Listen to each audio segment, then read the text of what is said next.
Kini lalpa lokal henga nungan lo la renga te hian muhil to te chu kan le khal top lovang te hi lalpa ngai chu au thom ne fantir kau chundung ber one pathian to toro ri ne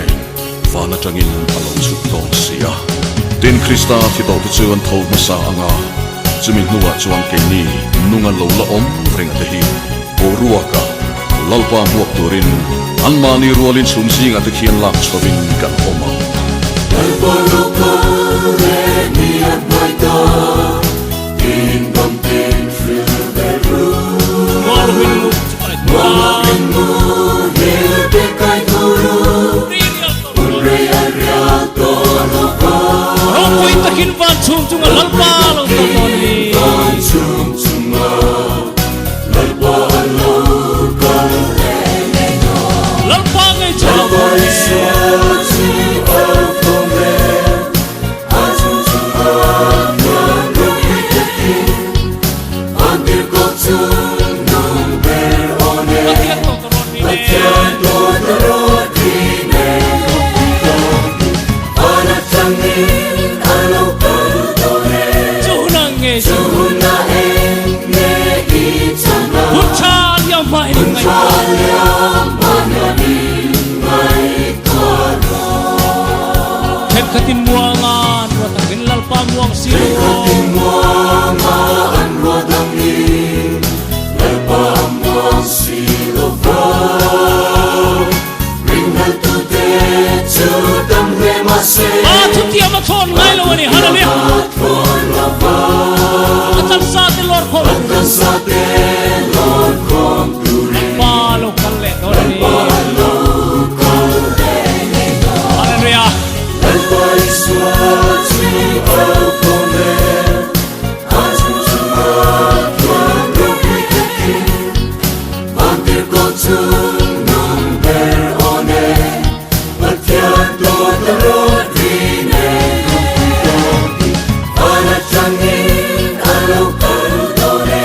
hunai ngai Chuna enge itana Puchal yang mai yang ngai Chalyam manyanin ngai karo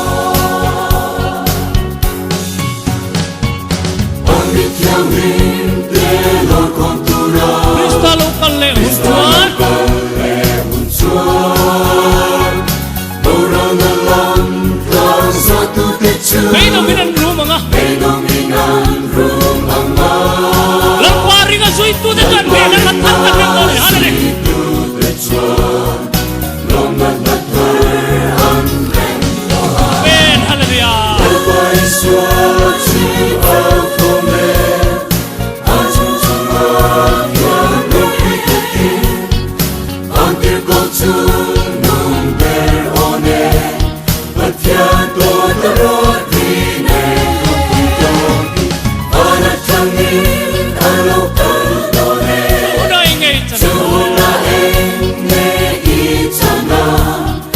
Untra alyam manyanin ngai karo lali sua krista lokal ani anaita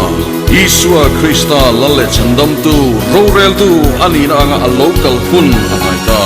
lalpa ngai chu au thom ne fantir ko chundung berone pathian to toro ri ne fana tena lo chu don sia lalpa chu fakin omro se amen hallelujah alisu amen local te che lalpa isu te figurin buena hian what sai ro le Totoro rikun latsua Rintu tekan nom doa men haleluya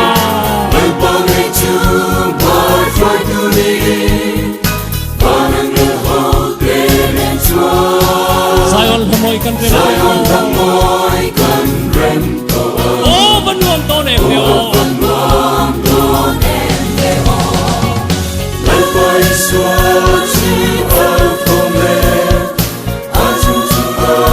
nyan rupi teki Antir ko chung nung ber one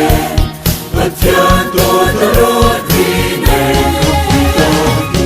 Anak tangin alo kaldone Chuna enge itana